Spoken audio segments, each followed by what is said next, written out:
किया आप एक बार। तो आपने क्या करेंगे बेटा, इक्विलिब्रियम पोजीशन का मतलब है कि जहां पर नेट फोर्स जीरो हो रहा हो। ठीक है, तो इस डायरेक्शन में फोर्स कितना है इस पर, इस डायरेक्शन में क्यूई फोर्स लगेगा। ठीक है, और इधर स्प्रिंग फोर्स लग रहा है। एक टाइम क्यूई फोर्स कांस्टेंट है, तो एक टाइम पर आकर बट ये आपकी स्प्रिंग एक्सटेंड होती जा रही है, तो स्प्रिंग फोर्स बढ़ता जा रहा है, बढ़ता जा रहा है। किसी ना किसी टाइम पर आकर वो क्यूई के बराबर हो जाएगा।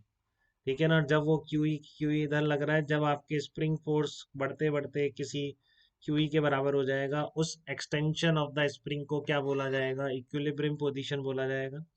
कई बार बातें हुई हैं हमारी।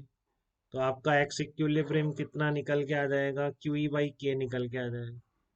ठीक है, और उसके बाद आपको देखना है मैक्सिमम एक्सटेंशन। तो आपको पता है work done by all the forces equal to delta के लगा सकते हैं। इनिशियल भी स्टार्ट जीरो से किया था, मैक्सिमम का मतलब होगा जहां पर कि ये जीरो हो जाए। ठीक है, तो मैं वो लगा रहा हूँ, एक्सटेंडेड फॉर्म लगा रहा हूँ, W external equal to delta E, final mechanical energy का change, spring plus block system लेते हैं। ये सब बच्चों के क्लियर है क्या बेटा, अभी जस्ट पढ़ के आए हैं हम। केतन क्लियर है आपको ये क्या बोल रहा हूँ मैं, स्प्रिंग प्लस ब्लॉक सिस्टम। और ये कौन सी फॉर्म लगा रहा हूँ बताओ, काइनेटिक एनर्जी थ्योरम लगा रहा हूँ या एक्सटेंडेड फॉर्म लगा रहा हूँ, बताइए सो। हाँ एक्सटेंडेड बेटा, ये थोड़ा पढ़ के रखें इन बच्चों की तरह, इनसे पूछता हूँ मैं, बच्चे जवाब दे देते हैं तुरंत। सबको आना चाहिए। दीपेंद्र आपको ध्यान आ रहा है एक्सटेंडेड फॉर्म, दीपेंद्र है कि नहीं आज बाबू। गुड बेटा गुड। तो यहाँ से एक्स मैक्स तक जाने पर क्या होगा, work done external force into displacement Q into x max, change in mechanical energy. तो आप कह रहे हो वहां जाके भी रुक गया, मैक्सिमम एक्सटेंशन है उसका मतलब यही होगा, वेलोसिटी जीरो हो गई। ठीक है, तो क्यू इंटू एक्स मैक्स किसके बराबर हो जाएगा, चेंज इन पोटेंशियल एनर्जी या change in total mechanical energy. तो काइनेटिक एनर्जी नहीं थी शुरू में, एल नॉट से स्टार्ट हुआ है, सब कुछ जीरो है। आयुष क्लियर है बेटा यहाँ तक। तो एक्स मैक्स कितना आ जाएगा आपका, एक्स मैक्स आ जाएगा टू क्यू ई बाई के। तो बेसिकली कोई भी कांस्टेंट फोर्स कैपिटल एफ हो तो इक्विलिब्रियम एफ बाई के, और उसका ट्वाइस आपका क्या निकल के आता है, maximum extension of the spring निकल के आता है। ठीक है, कोई तकलीफ नहीं है किसी को भी यहाँ तक। ओके, तो चलिए नेक्स्ट प्रॉब्लम पे चलते हैं अपन। इस तरह की प्लॉट वाली प्रॉब्लम भी आती है कुछ। देखिए आप एक बार,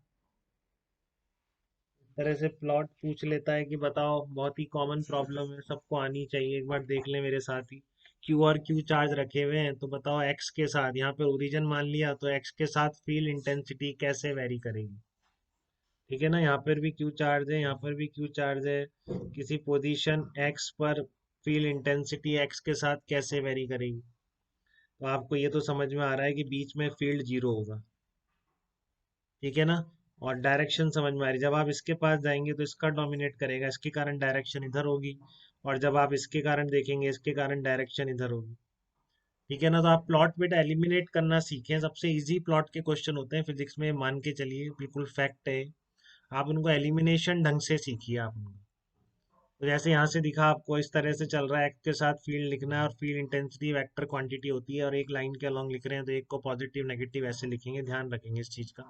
field intensity is a vector quantity, positive negative matter करेगा इसमें। तो इसके पास इधर है और इसके पास इधर होगी, तो ये क्लियर है आपको, बीच में जीरो है, तो कोई ऐसा पॉइंट तो नहीं इसमें जीरो ना आ रहा हो, जीरो सब में आ रहा है। ठीक है, बट डायरेक्शन देखो, डायरेक्शन अपोजिट होगी यहाँ से यहाँ तक जाने में। तो डायरेक्शन सेम वाले तुरंत हटा दो आप, डायरेक्शन सेम तो रह ही नहीं सकती, तुरंत हटा दो, तो दो ऑप्शन तो वैसे ही एलिमिनेट हो गए। अब बच गया ये। तो जब ये बिल्कुल जीरो पे आ जाएगा, तो के क्यू अपॉन एक्स स्क्वायर क्या होती है आपकी, के क्यू अपॉन एक्स स्क्वायर होती है फील्ड, तो एक्स इक्वल टू जीरो पर इसके कारण इन्फिनिटी हो जाएगी। तो ये फाइनाइट वैल्यू तो नहीं हो सकती। ठीक है ना, फाइनाइट वैल्यू तो नहीं हो सकती। ऐसे सीखिए बेटा, ये प्लॉट वाली प्रॉब्लम सारी बनेंगी और आती है एग्जाम में। तो ये तो नहीं हो सकती एक्स इक्वल टू जीरो पे फाइनाइट वैल्यू, तो क्या बच गया आपका, एक ही ऑप्शन बचा, बात खत्म हो गई। एक्सप्रेशन लिखने की भी जरूरत नहीं पड़ी। अब कई लोग लिखते रहते हैं, इसमें कितना रह गया, एल माइनस एक्स, चलो लिखें के क्यू अपॉन एक्स स्क्वायर, फिर लिख के क्या करोगे, कुछ दिखेगा थोड़ी नहीं। ठीक है ना, और अगर सारे बहुत ही सिमिलरिटी से जैसे होता ही नहीं है, इजीली निकल जाते हैं। अब ये ऊपर की तरफ मुंह खुलेगा, आप सेकंड ऑर्डर डेरिवेटिव से चेक कर सकते हो एक्सप्रेशन लिख के, अगर आप चाहते हो तो। नहीं, आपका ऑप्शन तो बिल्कुल सीधे इसी तरीके से निकल जाएंगे। फिर भी आप चाहते हैं तो second order derivative first order derivative से बिल्कुल चेक कर लीजिए।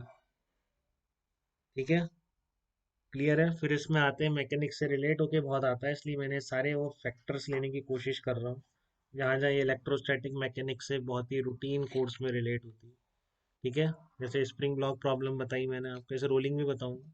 और अब उसमें से भी एक और इम्पॉर्टेंट पॉइंट निकल के आता है कि आपका time period of simple pendulum, ये बहुत, इसको बहुत रिलेट किया जाता है। ठीक है। तो time period of simple pendulum कैसे रिलेट होता है देखो।